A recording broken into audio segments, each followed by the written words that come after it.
नमस्कार। आप सभी साधक परिवार का हमारे YouTube चैनल अमृत योग संजीवनी में बहुत बहुत स्वागत है।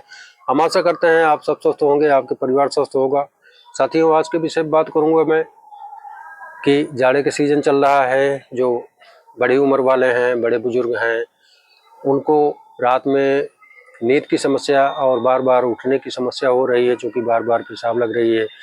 और जब एक बार नींद उचट जाती है तो फिर बाद में नींद लेने में समस्या होती है, तमाम प्रकार की दिक्कतें होती हैं। हमारा सिस्टम जो हार्मोन्स का है और हमारा बात रोग जो प्रभावी हो जाता है इस जाड़े में, तो उसके संतुलन के लिए हम खान पान पे और अपनी दिनचर्या पे ध्यान दे के अच्छी तरह से उसको मेंटेन रख सकते हैं। तो इसका आप लोगों को बहुत ध्यान देना है, क्योंकि जब हमारी इन सब जाड़े में हार्मोनल सिस्टम डिस्टर्ब होने लगते हैं और बात रोग का प्रभाव ज़्यादा हो जाता है, गठिया और इन सब के जो मरीज हैं उनको बहुत सारी परेशानियां हो जाती हैं, क्योंकि नसें हमारी सिकुड़ जाती हैं, जिससे चलने फिरने में शरीर में अकड़न आ जाती है। तमाम प्रकार के गठिया के संबंधित रोग, हाथों पैरों में सुन्नपन, ये नसों की शिथिलता के नाते, चूँकि जाड़े में खून हमारा जमने लगता है, रक्त धमनियों का जो प्रवाह होता है नसों में वो प्रभावित होता है, ब्लड का संचार रुक जाता है, बहुत धीमा होता है। तो उसके लिए थोड़ा थोड़ा आप लोग जो हमारी सूक्ष्म योगिक क्रियाएं हैं, आप लोग उसका कई बार हम वीडियो पे चर्चा किए हैं, आप लोग उसको वहाँ पे देख सकते हैं आराम से। सूक्ष्म योगिक क्रिया हमारे बड़े बुजुर्गों के लिए, माता पिता के लिए जो इस उम्र पे हैं कि जिनको चलने फिरने में दिक्कत हो रही है, जाड़े में तमाम प्रकार की परेशानियां हो रही हैं, उनके लिए खास करके मैं बात करूंगा कि उनको ज़्यादा से ज़्यादा परेशानियां हो रही हैं जाड़े में। तो जाड़े में एक चीज़ और है, जैसे जाड़े में कभी पसीना नहीं निकलता, क्या आप उसके बारे में जानते हैं कि पसीना क्यों नहीं निकलता है? तो जाड़े में जब जाड़ा आ जाता है तो हमारा शरीर भगवान का दिया हुआ एक वरदान है, और इसमें सारे गणित, सारे विज्ञान सब इसी शरीर में हमारे डंप हैं, सब दिमाग से लेके पूरे शरीर पे।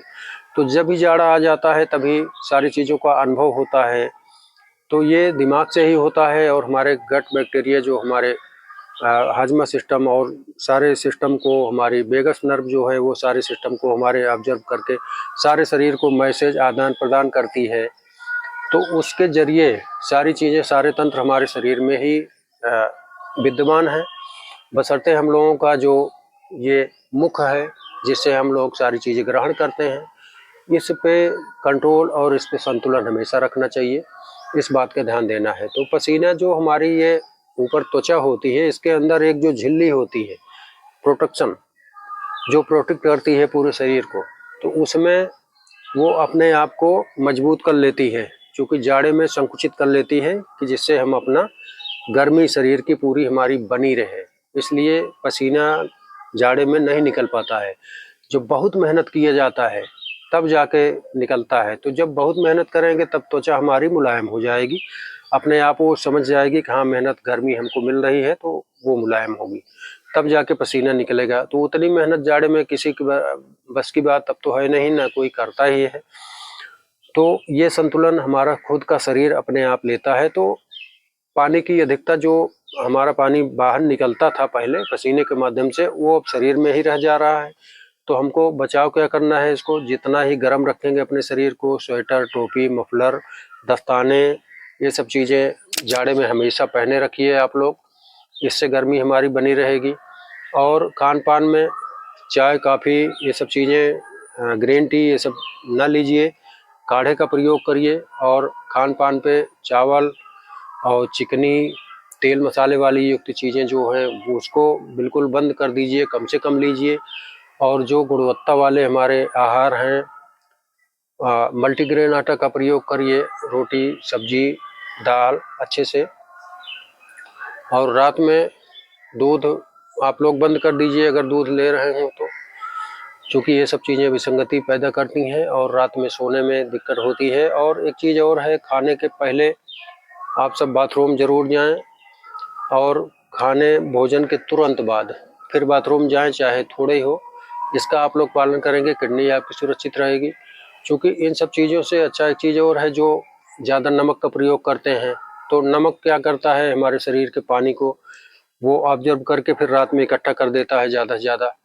तो इसका आप संतुलित रखेंगे। और पानी सुबह से ज़्यादा पीजिए, घूट घूट करके पानी पीजिए, एक एक गिलास पानी पीजिए, इकट्ठा पानी 1 लीटर आधा लीटर ये ना करिए, आप लोग संतुलित मात्रा में लीजिए। और शाम जैसे जैसे शाम होती जाए पानी की मात्रा बिल्कुल कम कर दीजिए।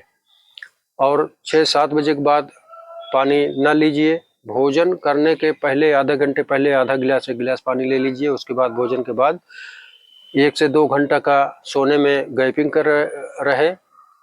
और सोते समय जब लगे कि बाथरूम लगी है तो आप लोग आधे गिलास पानी का प्रयोग करिए। उसके बाद बाथरूम जाइए, फिर उसके बाद आराम से सो जाइए।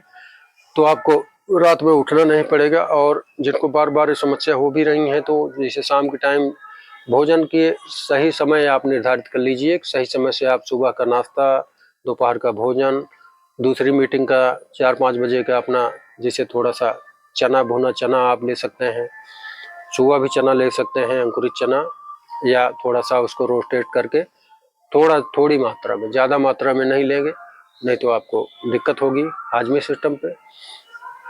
और जो ड्राई फ्रूट हैं उसको कम कर दीजिए, थोड़ी मात्रा में उसको भी लीजिए।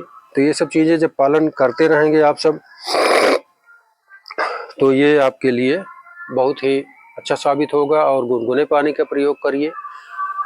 और रात में सोते समय, सोने से पहले आप लोग शवासन योग निद्रा का पालन 100% करिए, अवश्य करिए। क्योंकि ये आपकी पूरे शरीर के अलाइनमेंट के शुद्धता के लिए, पूरे रोए रोए में ऑक्सीजन सप्लाई है। तो मतलब ये समझिए कि ब्रह्मास्त्र है शवासन योग निद्रा। अगर आप साध लेंगे तो आपको जिंदगी भर कोई परेशानी नहीं आने वाली है। इन सब चीज़ों की आप नोट करके रख लीजिए।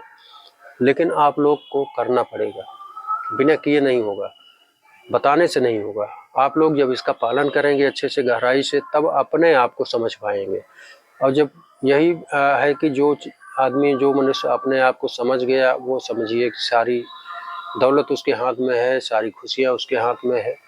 समझना बहुत बड़ी बात है अपने आप को। क्योंकि दिमाग तो हमारा 70-80 हज़ार दिमाग में विचार रोज डेली आते हैं जाते हैं। उसमें से बहुत सारे नेगेटिव रहते हैं, 90%, 10% ही अच्छे रहते हैं। तो उसका संतुलन के हिसाब से अपने शरीर को खान पान के जरिए संतुलित करके ये सारी चीज़ें आप संभव कर सकते हैं। तो इसका बहुत ध्यान रखेंगे, आप लोगों का स्वास्थ्य अच्छा रहेगा। चूँकि ये सूक्ष्म योगिक क्रिया जो मैं बता रहा हूँ, इसको आप लोग रोज डेली 10 मिनट सुबह, 10 मिनट शाम, दिन में कई बार कर सकते हैं। सूक्ष्म योगिक क्रिया आप लोग गठिया और ये तमाम प्रकार की जो शिकायतें रहती हैं, इनसे आपको छुटकारा मिलेगा। जो पैरों की नसें जाम हो जाती हैं ठंडियों में, इससे छुटकारा मिलेगा। तो आप लोगों के लिए ये बहुत अच्छा साधन है। आप लोग भारी योगा वर्कआउट तो करने में दिक्कत है, तो ये चीज़ें ज़रूर आप करिए। और आप हमेशा स्वस्थ रहें, यही मेरी कामना रहती है आप सबके लिए, बड़े बुजुर्गों के लिए। तो आप लोग इसका बहुत ध्यान रखें और अच्छे से खान पान रखें। और ये जो आजकल बुढ़ापे में शुगर की वजह से हार्ट, बीपी और कोलेस्ट्रॉल, ये तमाम प्रकार से विसंगतियां आती रहती हैं, तो इसका खाने पीने से ही और सही दिनचर्या से ही ये सब संतुलित रहेंगी। आप लोग इसका बहुत ध्यान रखेंगे। तो आज के लिए मार्गदर्शन में इतना। आप लोग कमेंट जरूर किया करें। कमेंट जब तक नहीं करेंगे तब तक हमको नहीं पता चलता है कि आप सब हमारे बड़े बुजुर्ग साधक जो माता पिता समान हैं, आप लोग को कैसा लग रहा है, कैसा नहीं लग रहा है, आप लोग कमेंट में ज़रूर बताया करें। कमेंट में जो भी शिकवा शिकायत, जो भी अच्छा लगे, अपना आशीर्वाद के रूप में ज़रूर दिया करें। तो और ये भी लिखा करें कि आप लोग कहाँ से देख रहे हैं वीडियो हमारी, आप लोगों को अच्छा लग रहा है कि नहीं लग रहा है। ये सब चीज़ें आप लोग ज़रूर किया करें, क्योंकि आपका ये परम कर्तव्य और परम धर्म है, जिससे हमको भी लगे कि हाँ, सब लोग देख रहे हैं, अपना आशीर्वाद दे रहे हैं। तो आज के लिए इतना ही। आप सभी के लिए मंगल कामनाएं। आप लोग सदा स्वस्थ रहें।